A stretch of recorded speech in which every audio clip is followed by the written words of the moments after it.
Ven Espíritu Santo, llena los corazones de tus fieles y enciende en ellos el fuego de tu amor. Envíanos, Señor, tu Espíritu y serán creadas las cosas y renovarás la faz de la tierra. Oremos. Oh Dios, que has iluminado los corazones de tus hijos con la luz del Espíritu Santo, danos a gustar y sentir todo lo recto según el mismo Espíritu, y gozar por siempre de su celestial consuelo. Por Jesucristo nuestro Señor. Amén. Dios te salve María, llena eres de gracia, el Señor es contigo. Bendita tú eres entre todas las mujeres, y bendito es el fruto de tu vientre, Jesús. Santa María, Madre de Dios, ruega por nosotros pecadores, ahora y en la hora de nuestra muerte. Amén. Gloria al Padre, y al Hijo, y al Espíritu Santo.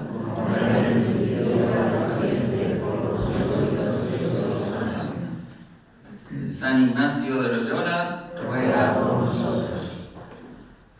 Muy bien, como muchos se estarán preguntando, ¿y estos de dónde son? ¿Y quiénes son y de dónde han venido? Y así que bueno, brevemente, ¿no?, presentarnos.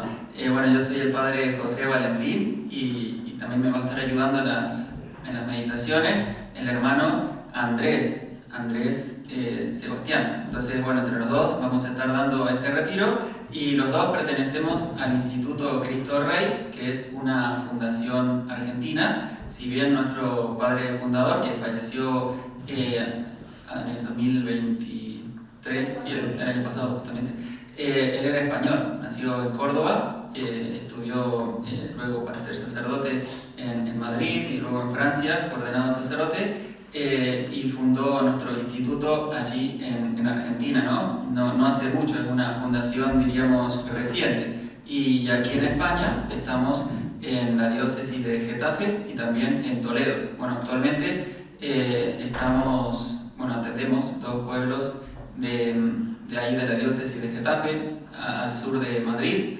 Y de ahí estamos también desarrollando las actividades propias de nuestro instituto, que precisamente son estos, ¿no?, los ejercicios espirituales. Así que apenas recibimos ese llamado de auxilio para cubrir esta tanda, esta fecha, bueno, con mucho gusto nos organizamos y estamos aquí, ¿no?, para dar una mano en lo que se pueda. Y simplemente antes de avanzar, quisiera saber si para algunos es la primera vez que hace ejercicios espirituales. ¿Hay 2, 3, 4?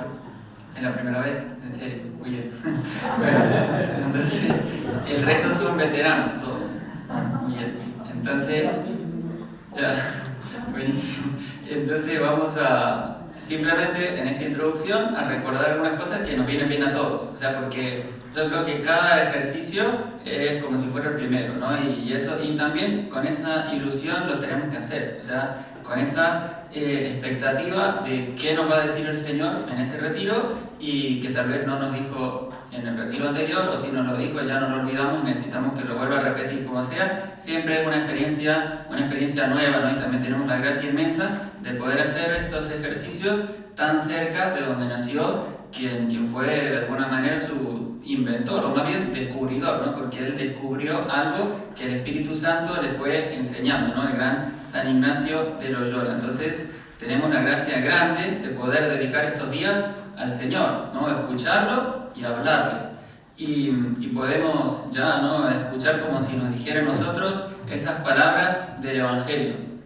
Vamos a un lugar retirado a descansar un poco. Esas palabras que le dijo a sus discípulos después de esas atareadas jornadas, ¿no?, que le tocaba vivir junto al Maestro, ¿no? Todos conocemos, ¿no?, por el Evangelio, cómo era un día en la vida de Jesús, ¿no?, desde que se levantaba hasta que iba, no a la cama, porque él mismo dice que no tenía dónde reclinar la cabeza, pero eran sumamente llenos de actividades buenas, ¿no? Pasó haciendo el bien, decimos, ¿no? Y era estar enseñando, sanando enfermos, liberando a personas oprimidas por el demonio, o sea, desplegando muchísimo bien. Y así, y todo, él se hacía tiempo, ¿no?, para dejarnos una enseñanza, para estar a solas con el Padre en oración. Pero además quería que sus discípulos también hicieran suyo ese estilo de vida, ¿no? Y entonces, después de una jornada así, como les decía, muy llena de actividades, les dice, vamos ahora a un lugar retirado a descansar un poco. Bueno, eso nos lo dice a nosotros, ¿no? Que hacemos este parón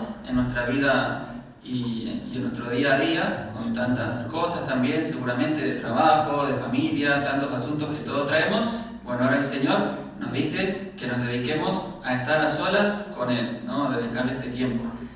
Y también escuchar dichas para nosotros esas palabras, ¿no? Venid y veréis, venid y veréis. O sea, es la mejor explicación de lo que es hacer ejercicios y de lo que es seguir a Jesús. O sea, es verdad, uno puede dar muchas introducciones y explicaciones de lo que vamos a hacer, lo que vamos a compartir, pero al final todo se trata de seguirlo a Él y ver lo que nos quiera mostrar en estos días.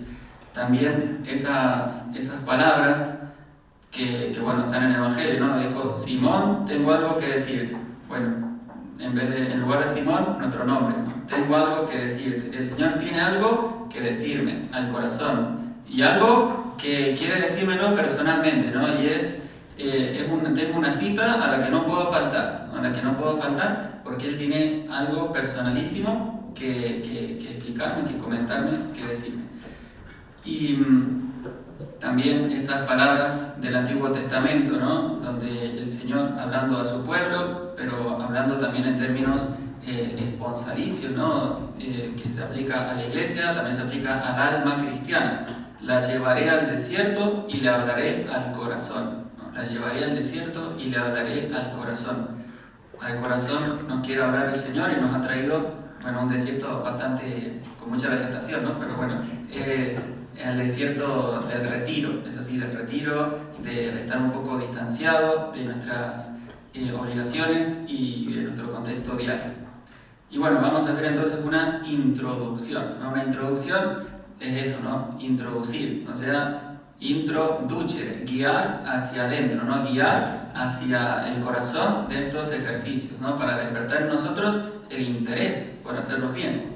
Decía el gran Santo Tomás de Aquino que para hacer una buena introducción, dice, hay que tener en cuenta tres cosas, ¿no? A la hora de introducir un tema, un asunto, pero bueno, también nos vale para los ejercicios. Dice que a la hora de hacer una introducción hay que destacar primero la importancia que tiene ese tema, la importancia, la utilidad que tiene, lo que me van a transmitir para que yo tenga una mirada benevolente, una actitud de benevolencia hacia el mensaje que voy a recibir, porque veo que es algo que me sirve. Segundo, el orden que se va a seguir para que yo vea que es algo que puedo asimilar, o sea que si sigo un camino determinado voy a poder aprovechar mejor lo que voy a hacer, lo que voy a recibir, el orden dice. Y en tercer lugar, las dificultades que se pueden presentar y que hay que saber encarar, ¿no? Para que no perder el fruto de lo que viene. Entonces eso, ¿no? La importancia, el orden y las dificultades. Entonces, bueno, la importancia, el orden y las dificultades de los ejercicios espirituales tal como los vivió y los ideó San Ignacio de Loyola. Primero, la importancia. Bueno, todos nosotros sabemos cómo valorar, ¿no? Valorar lo que significan los ejercicios espirituales. De eso nos habla la Iglesia, los santos y el propio San Ignacio. La Iglesia, primero la Iglesia universal, sobre todo a través de los papas, a lo largo de la historia, han aprobado y recomendado los ejercicios, especialmente como una práctica de renovación para la vida cristiana, ¿no? Sobre todo, incluso la Iglesia lo ha de alguna manera obligado como una norma para sus ministros. Pero bueno, se entiende por extensión también a todo el pueblo de Dios, siempre lo ha recomendado. Y específicamente los ideados, bueno, los vividos por San Ignacio de Loyola, ¿no? Siempre ha tenido como un especial aprecio, de tal manera que aún en nuestros días hablar de ejercicios uno lo relaciona de una u otra manera con lo que hizo San Ignacio, ¿no? Si bien ya antes de él y después han habido otros métodos, otras maneras de encararlos, pero digamos, lo más destacado y lo que la Iglesia más ha promovido son los de San Ignacio. Entonces ya la importancia que tienen los ejercicios nos recomienda la Iglesia, ¿no? Con lo cual ya es mucho.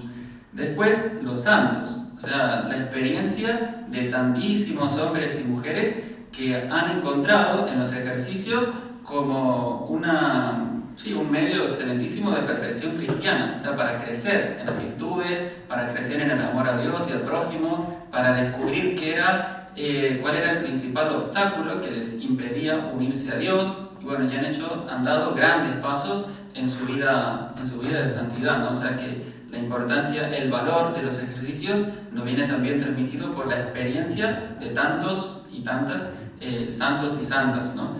Y en tercer lugar, el propio San Ignacio nos habla de la importancia de los ejercicios con muchísima humildad, pero también con una clara conciencia de lo que Dios había obrado a través de él. Decía que los ejercicios espirituales son todo lo mejor, decía todo lo mejor que yo puedo, dice, sentir y entender, ¿no? Para ayudar a aprovechar las almas, o sea, para que crezcan las personas en su vida espiritual, ¿no? Eso brotaba de la convicción profunda del santo y de su experiencia, ¿no? De la experiencia de su vida.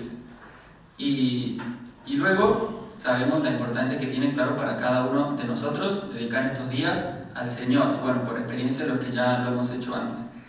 En segundo lugar, el orden. Bueno, se habla de que hay un método ignaciano, o sea, San Ignacio le dio como una concatenación, digamos, un orden lógico y podríamos decir sobre todo teológico a las meditaciones, contemplaciones, reglas también que nos propone.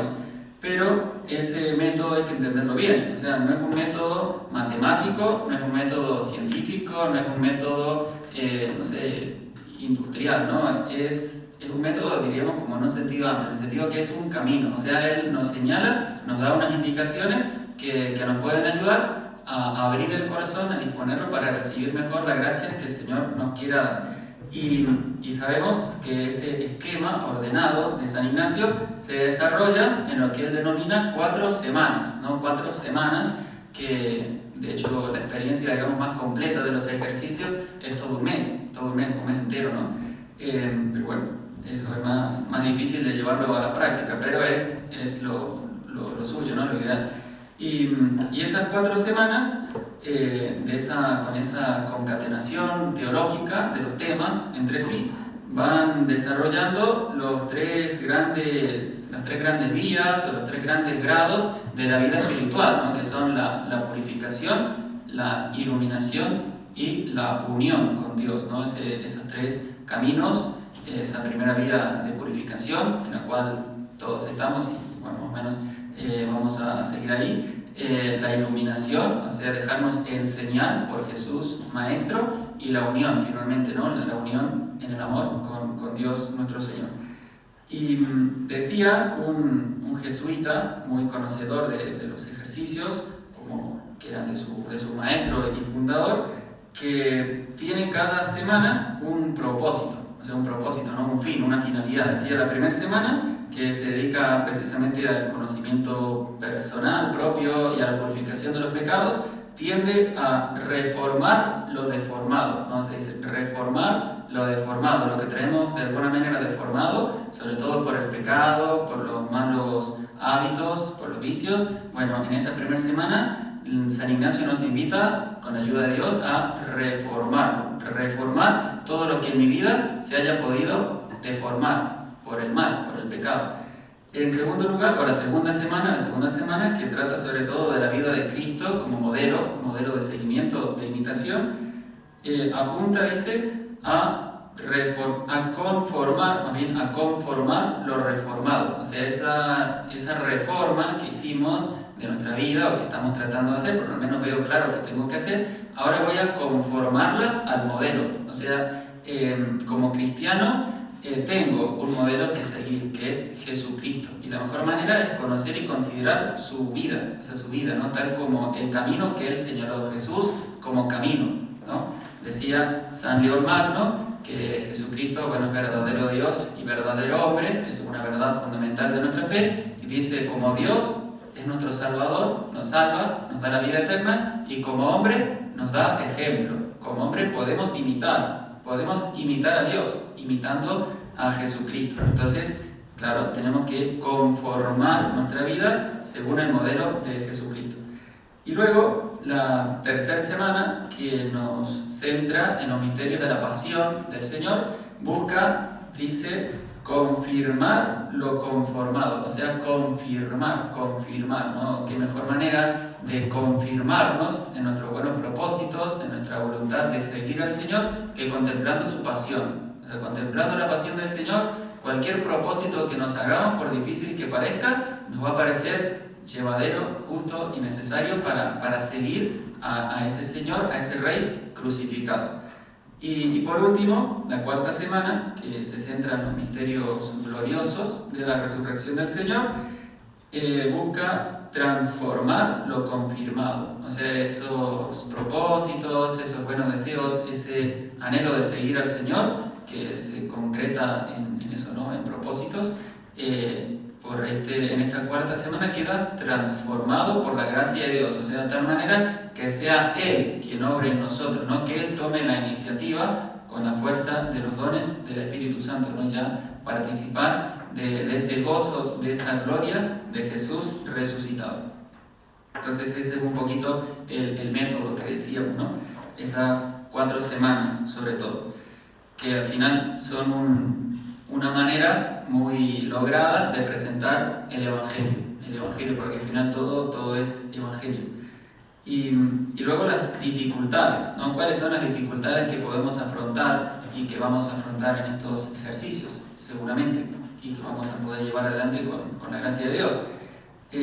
Como fundamentalmente los ejercicios son oración, básicamente como su núcleo y su realidad más propia, todo es oración, todo nos ayuda a rezar. Decía el padre Nieto, que era un jesuita, un santo, que, bueno, no está canonizado, pero un santo varón, que los ejercicios espirituales son una panzada de oración, decía, una panzada de oración, ¿no? Como alguien que se da un banquete y queda satisfecho, ¿no? Entonces nos tenemos que volver a nuestra casa el lunes con la convicción, con la certeza de que hemos rezado.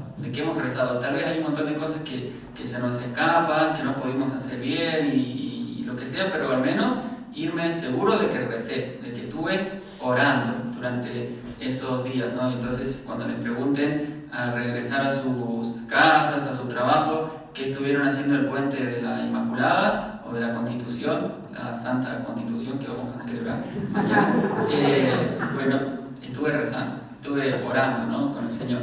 Y este padre Nieto es conocido porque el pobre era muy feo, o sea, su aspecto físico así no era muy agraciado. Incluso el obispo no lo quería ordenar de sacerdote porque, claro, en esa época se fijaban mucho, ¿no? También en el aspecto de los ministros. Gracias a Dios eso ya quedó. Entonces, claro, no lo querían ordenar de sacerdote, entonces él dijo, pero a ver, y entonces el obispo dijo, bueno, es que a ver si yo al menos tuviera una referencia de alguien tal vez más feo que usted, yo digo, bueno, venga, lo ordeno. Y entonces fue con su hermano, el padre Nieto, que era también o más o igual de feo, y bueno, finalmente dijo, luego lo ordenaron sacerdote, ¿no?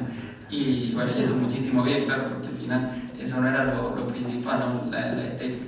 Y bueno, decía el padre Nieto eso, ¿no? Que los ejercicios espirituales son una panzada de oración. Y entonces, claro, estamos hablando de las dificultades, ¿no? Entonces, las dificultades de los ejercicios son las mismas dificultades de la oración. El Catecismo de la Iglesia, en su cuarta parte, se dedica al tema de la oración, ¿no? Y nos dice, en uno de sus apartados, nos habla del combate de la oración, en los números 2725 a 2733. En esos números nos va señalando primero dificultades y luego tentaciones que tiene el cristiano orante, ¿no? El cristiano que se pone en oración. Primero dificultades, la distracción, la primera. Y todos hemos tenido esa experiencia y es una dificultad que tenemos que afrontar. O sea, necesariamente vamos a estar rezando y nos vamos a acordar. No sé, a veces nos acordamos de cosas que en ningún otro momento nos acordamos, pero se nos vienen ahí, no sé, que a ver si le dejé comida suficiente al gato, o no sé si apagué la luz de la despensa la última vez que estuve, no sé, puede ser eso, ¿no? A modo de recuerdos, de cosas, pero en general la distracción lo que hace es como quitarnos fuerza, ¿no? La distracción, o sea, la atracción es algo que va en movimiento, ¿no? Como un tractor, bueno, algo que va avanzando, y distraerse es como perder esa fuerza, ¿no? Ese avance, o como algo que tira, pero de distintos lados, ¿no? Entonces yo estoy tratando de rezar y me tiran por un lado las preocupaciones del trabajo, por otro la familia, por otro lo que sea, ¿no? Pero siempre estamos como muy tironeados. Y bueno, ¿y cuál es la solución? Bueno, la solución, al menos la herramienta para luchar contra esta dificultad, el recogimiento y la vigilancia. O sea, el recogimiento consiste en traer todo nuestro ser, o sea, nuestro pensamiento, nuestros sentimientos, en nuestra voluntad y enfocarla en un solo objeto, que es el objeto que estamos meditando, ¿no? O sea, ese misterio de la vida de Jesús, esa decisión que tengo que tomar en mi vida, esa palabra que me tocó el corazón del Señor. Bueno, eso, contra la distracción, el recogimiento y la vigilancia. Y dejarle al Señor todos mis cuidados, ¿no? Porque Él se va a ocupar muchísimo mejor.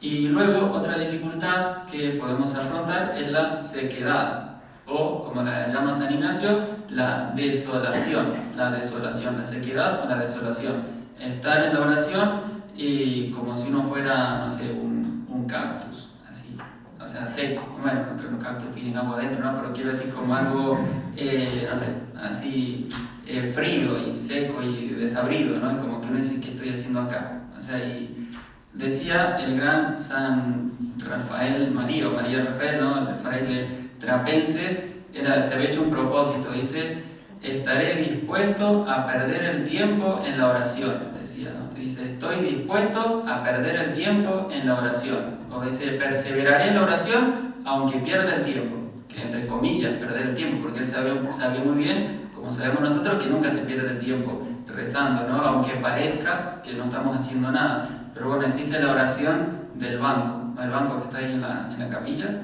Bueno, a veces estamos así como ese banco, pero por lo menos está ahí en la presencia de Dios, ¿no? Y el Señor bien se ocupa de ir penetrando nuestro ser con su gracia, con su luz, con sus dones. Entonces, contra esa sequedad, la perseverancia, la devoción al santo clavo, que se dice, ¿no? La devoción ahí a estarse firme, arraigado, a pesar de esa sequedad, pero que a veces es sequedad para nosotros, pero tal vez para Dios es una oración súper fecunda y llena de gracias. Entonces, a no desalentarse y perseverar, seguir adelante. Luego tenemos tentaciones, y el catecismo señala dos, podrían haber más, pero sobre todo apuntando a lo que es la oración. Dice la falta de fe y la asedia, ¿no? La falta de fe y la asedia o asedia. La falta de fe, sobre todo, no tanto la fe, digamos, dogmática, o sea, porque tal vez no nos vamos a poner a dudar si en la Trinidad hay 3 personas o solamente 2, pero sí la falta de fe práctica o la falta de fe llamada fiducial, ¿no? De confianza, porque al final eso es lo que más nos falla, ¿no? Nos falla la falta de fe en el poder que tiene Dios para transformar nuestra vida. O sea, a veces decimos, pero realmente el Señor me va a poder cambiar a esta altura y con estas manías que traigo, y realmente a veces, y ahí está nuestra falta de fe, ¿no? En esa falta de fe en la acción de la gracia de Dios que puede y quiere transformarme, ¿no? Entonces, cuidar de no dar lugar a esas tentaciones, ¿no? Al contrario, crecer en la confianza filial, ¿no? La confianza del Hijo que se pone en las manos del Padre, que sabe más y que lo puede todo.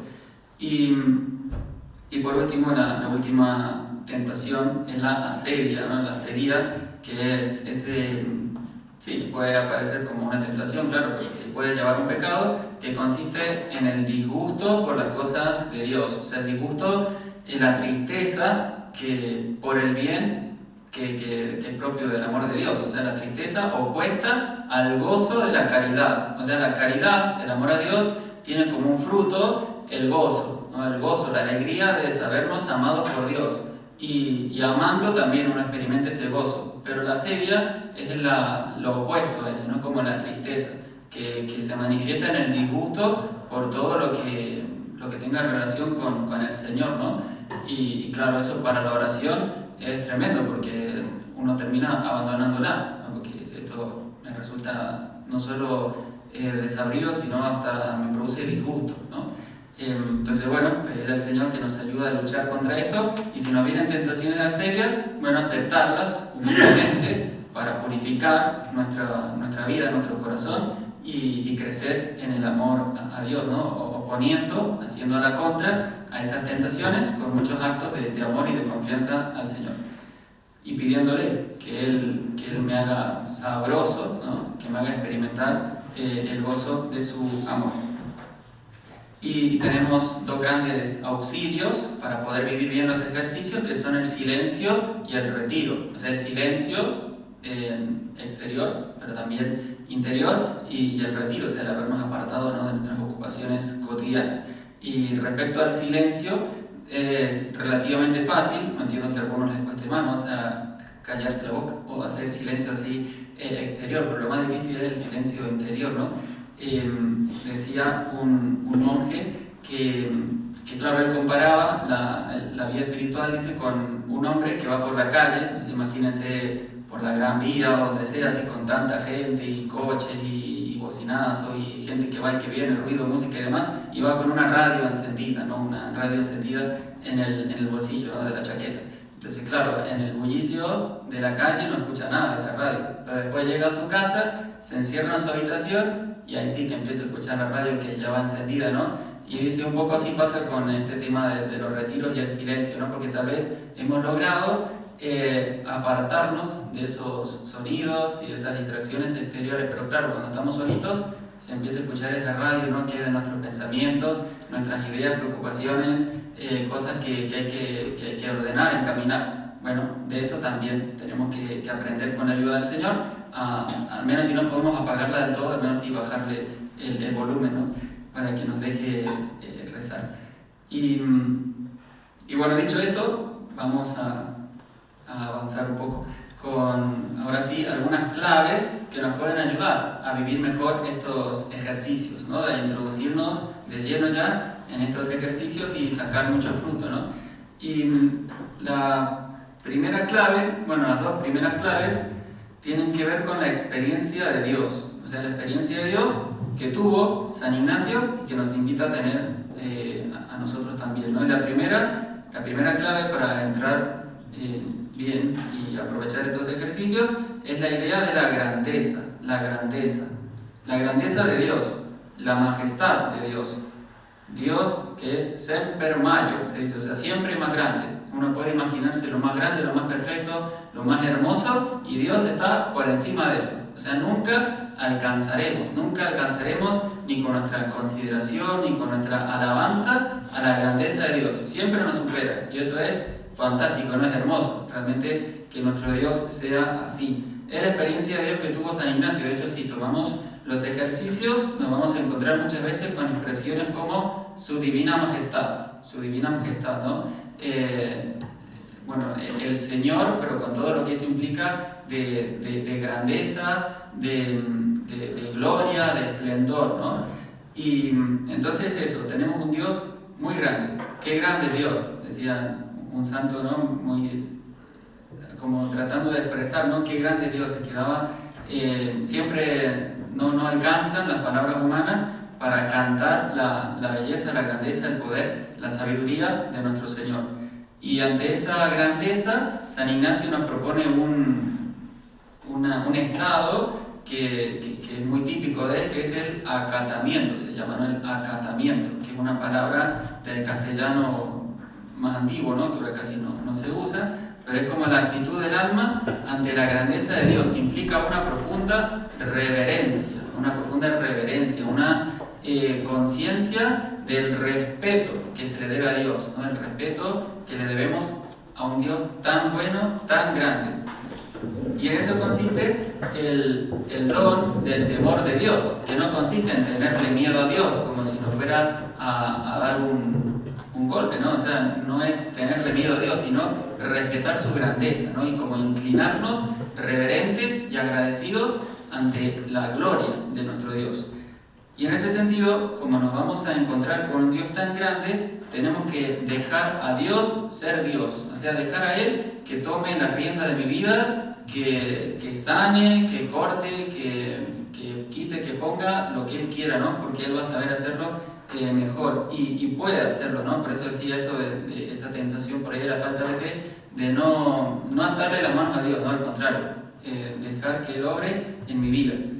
Y esa, también esta grandeza despierta en nosotros, por un lado, la humildad, o sea, la conciencia de lo pequeños que somos ante Dios, pero también la magnanimidad, que se llama, ¿no? La magnanimidad, que es ese ánimo de hacer cosas grandes, o sea, un deseo de hacer obras grandes al servicio de Dios.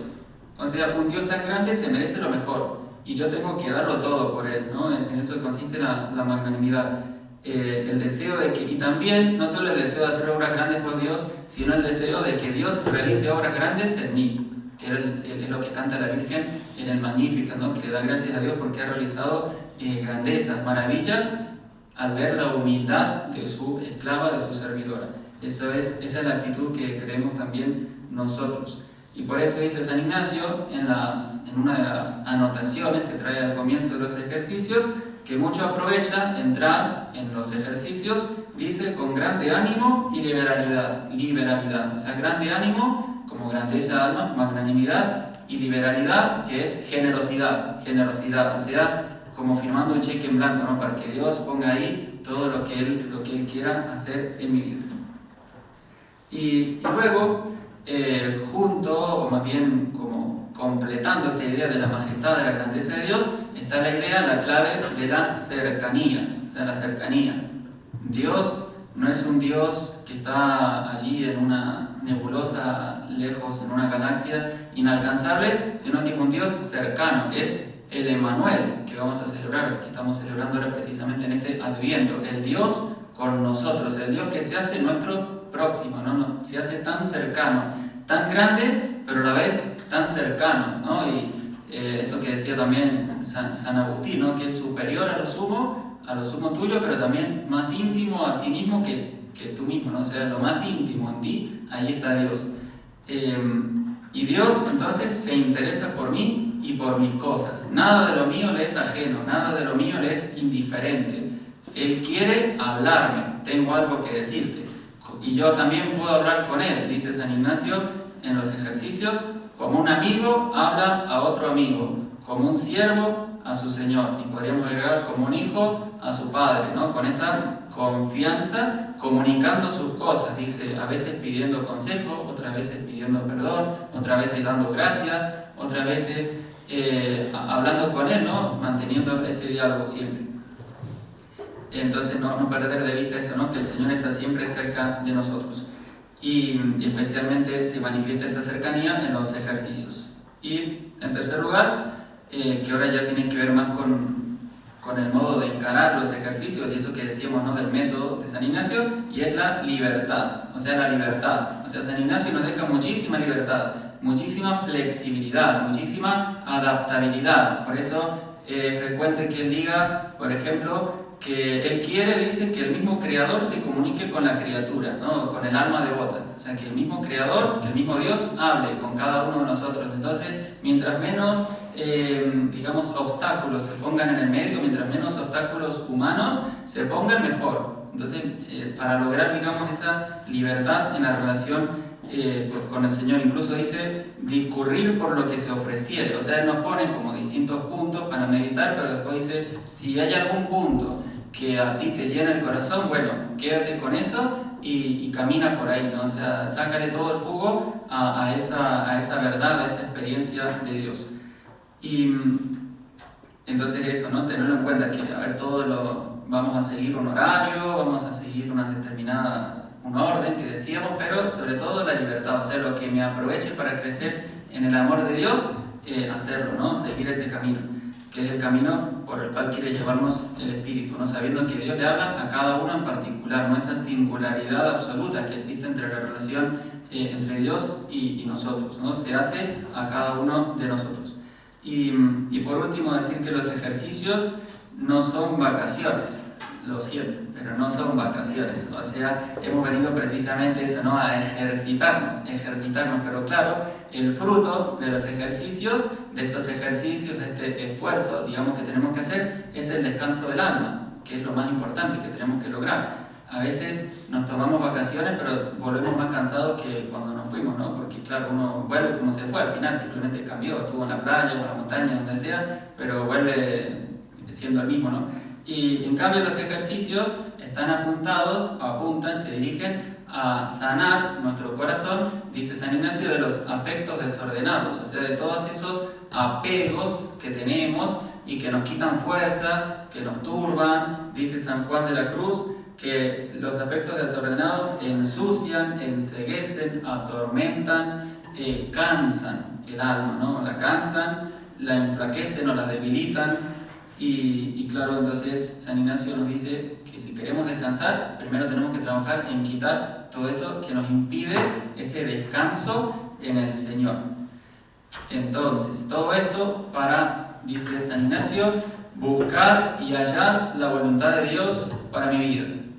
Terminamos entonces con esa pregunta que nos tiene que guiar, ¿no? Todos estos días. Señor, ¿qué quieres que haga? Señor, ¿qué quieres que haga? ¿No?